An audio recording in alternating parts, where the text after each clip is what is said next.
Assalamualaikum warahmatullahi wabarakatuh. Selamat pagi siswa-siswi kelas 4. Ayo kita semangat untuk belajar tema 4F subtema 3. Sebelumnya, marilah kita awali dengan melafalkan basmalah. Bismillahirrohmanirrohim. Kita mulai dengan muatan pelajaran bahasa Indonesia. Jalan untuk meraih cita-cita tidak selalu mudah. Berikut adalah kisah singkat tentang seseorang yang tidak pernah hilang semangat dalam mewujudkan cita-citanya, yaitu menjadikan anak-anak gemar membaca dan memiliki ilmu pengetahuan yang luas. Bacalah teks berikut dengan seksama. Kalian juga bisa membacanya di buku tebal tema 4F halaman 82.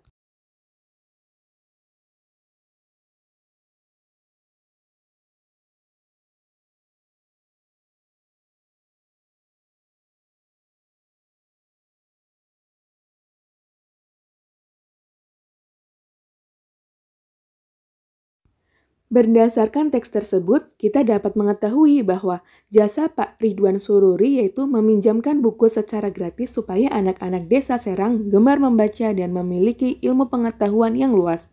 Sikap yang dapat kita teladani dari Pak Ridwan Sururi yaitu kita harus memiliki kegigihan atau keinginan untuk berusaha keras dan memiliki sikap peduli terhadap orang lain.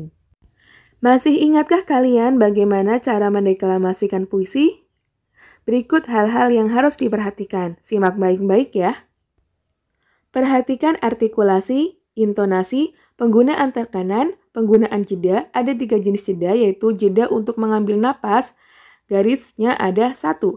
Jeda untuk berhenti pada pergantian baris, jedanya ada 2. Artinya lebih lama ya. Kemudian jeda untuk berhenti lama pada pergantian bait. Garis miringnya ada 3, artinya jedanya lebih lama. Terakhir, perhatikan ekspresi.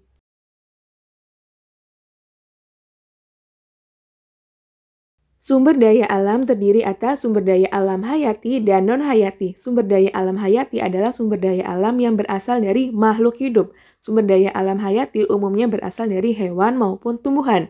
Sedangkan sumber daya alam non-hayati adalah sumber daya alam yang bukan berasal dari makhluk hidup. Contohnya air, sinar matahari, dan bahan tambang. Sumber daya alam harus kita lestarikan supaya sumber daya alam tersebut tetap terjaga, bisa dimanfaatkan, dan tidak punah. Nah, berikut nih contoh poster pelestarian sumber daya alam.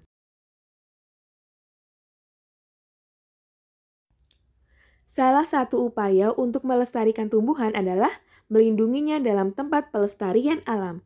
Tempat pelestarian tumbuhan antara lain tempat pelestarian yang pertama adalah cagar alam. Ciri-cirinya seperti yang tertera pada tabel. Contohnya cagar alam Pangandaran di Jawa Barat. Kedua, Taman Nasional. Contohnya Taman Nasional Gunung Leser di Aceh dan Sumatera Utara dan Taman Nasional Ujung Kulon di Banten. Berikut ciri-cirinya seperti di tabel. Ketiga, hutan lindung. Contohnya hutan lindung di Sungai Wain, Balikpapan, Kalimantan Timur. Nah, pada gambar ada orang utan yang sedang berjalan di hutan lindung tersebut ya.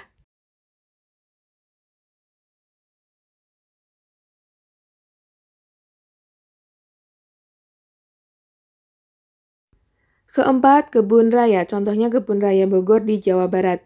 Ciri-cirinya seperti pada tabel ya.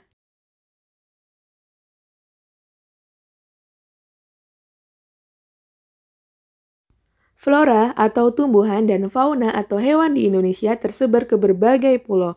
Berikut contoh persebaran flora dan fauna di wilayah Indonesia. Nah, ini adalah contoh fauna dan flora yang langka di Indonesia.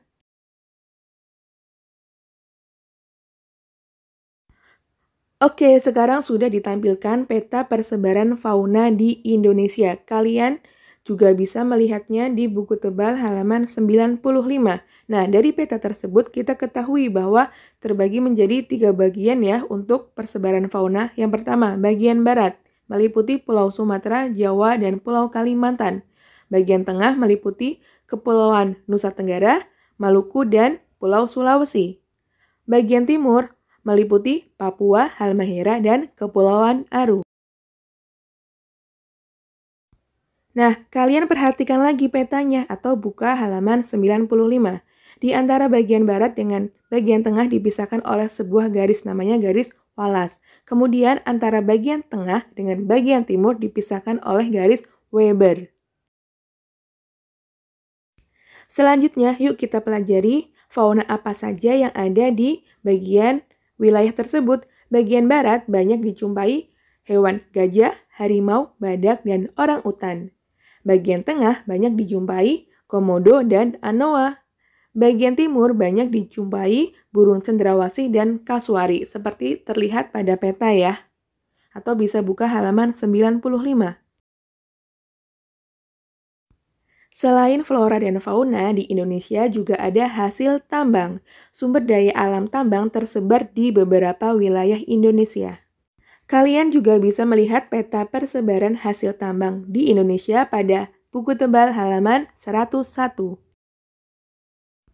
Contoh sumber daya alam tambang di Indonesia: batu bara, minyak bumi, gas bumi, besi, emas, perak, bauksit, mangan, tembaga, dan nikel.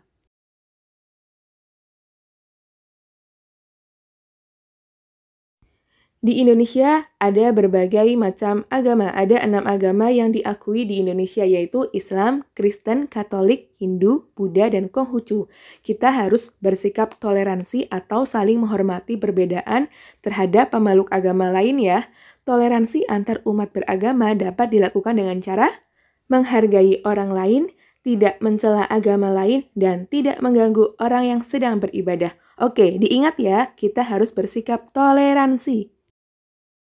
Nah, setelah ini kalian simak ya hari besar keagamaan dan tempat ibadah pada setiap agama yang ada di Indonesia.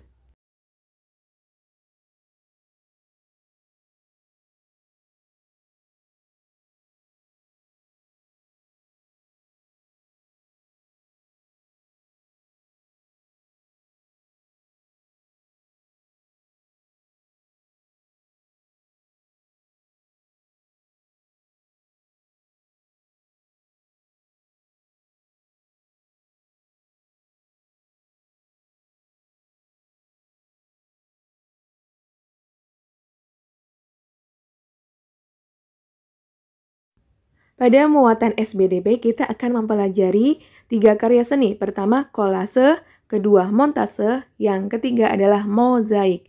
Kolase, bahan yang digunakan antara lain biji-bijian, daun kering, ranting pohon, kulit buah, dan kulit kayu. Kolase dibuat dengan cara menempelkan bahan tersebut ke permukaan gambar, seperti yang ditampakkan pada contoh. Kedua, montase yang dibuat dengan cara menggabungkan beberapa gambar sehingga membentuk cerita atau susunan baru. Jadi kalian bisa mengambil beberapa gambar dari koran atau majalah, lalu tempelkan potongan-potongan tersebut dan gabungkan sehingga bisa membentuk sebuah cerita. Ketiga, mozaik adalah karya seni yang menggunakan bahan dasar sejenis atau bahan dasar yang sama. Contohnya terbuat dari potongan kertas, keramik, dan kancing. Tempelkan bahan-bahan tersebut pada sketsa. Contohnya seperti di layar ya. Jika kalian sudah selesai menyimak video ini, lalu kembalilah ke OnClass dan pilih tugas harian subtema 3. Di sana ada 5 pertanyaan isian singkat. Kalian ketik jawaban pada kolom yang tersedia. Sekian untuk pembelajaran hari ini. Terima kasih. Marilah kita akhiri dengan melafalkan hamdalah. Alhamdulillahirobbil alamin. Wassalamualaikum warahmatullahi wabarakatuh.